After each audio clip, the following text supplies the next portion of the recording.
We all remember our first dance, our first kiss, our first love, our first car. If this is your first boat, or you're just about to get one, stick around to find out more about how to get prepared. Hi, I'm Sean from Cove Lessons in Boating, and it may feel a little bit intimidating if you're just about to pull the trigger, or you're shopping for your first boat ever, or maybe you've already bought it, it's boat show season, and you're going to get prepared. Now in this video we're going to go over a list of all the things that you're going to need to have in place and ready for that first day out on the water. We've covered a lot of these things in other videos, so we're going to provide links to those more specific videos. So this is just really a list of items that we're going to go through for you to consider before you head out on the water. One of the first things I would recommend is to check to find out if you require a pleasure craft operator card or a boater's license to go boating in your country or state. You're going to want to make sure that that safety course or driver's education or license is obtained before you head out on the water. Once you have that course done, and once you have your pleasure craft license, your ON or NY number, and you have that documentation that shows you own the boat, I would keep a copy of your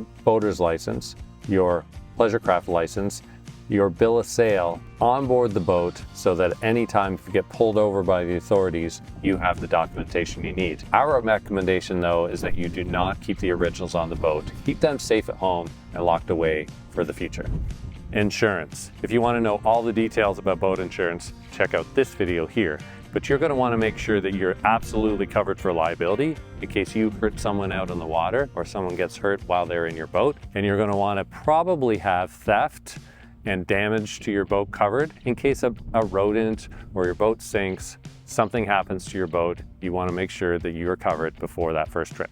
Safety equipment. If you want to know all the safety equipment that you're going to need, you could check out this video here. But let's make sure that you've got all the basics covered. You're going to want life jackets, you're going to want bailing kit, fire extinguisher, all the things that you need on board your boat, like an anchor and a paddle, so that you can be safe while you're out on the water. Airplane pilots always file a flight plan so people know where they're going and where they're expected.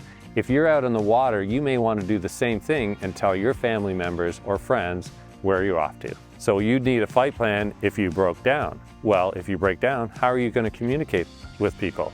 You're going to want to make sure that you've got a good charged cell phone, and maybe check to see what the coverage is in the area that you're going to go boating, and possibly have a VHF radio either built into your boat or as a handheld unit so that you can talk to the Coast Guard in case you need help.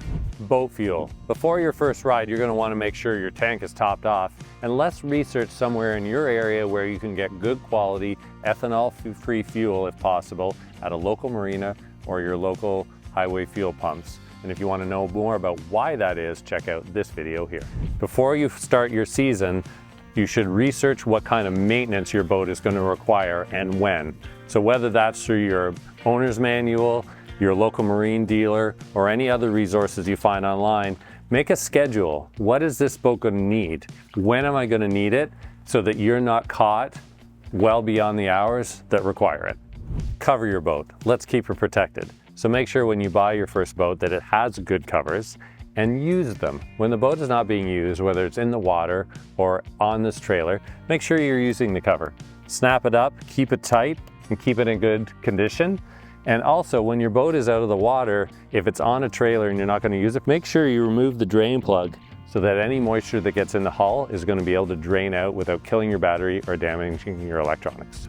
If you're not going out alone, you're going to want to tell all the people who are coming out in the boat what to expect. We've got a great video here which talks about all the different things you're going to want to educate your boating friends about. An owner's manual. You're going to want to make sure that you've got access to the boat and engine owner's manual, which if you're getting one from a new boat, you're going to have that package, or you may have to ask or look for one online if you're getting a used boat. But you're going to want to make sure that you've got your engine manual, and then there's other equipment manuals for the stereo or what other equipment's on the boat, and a boat manual.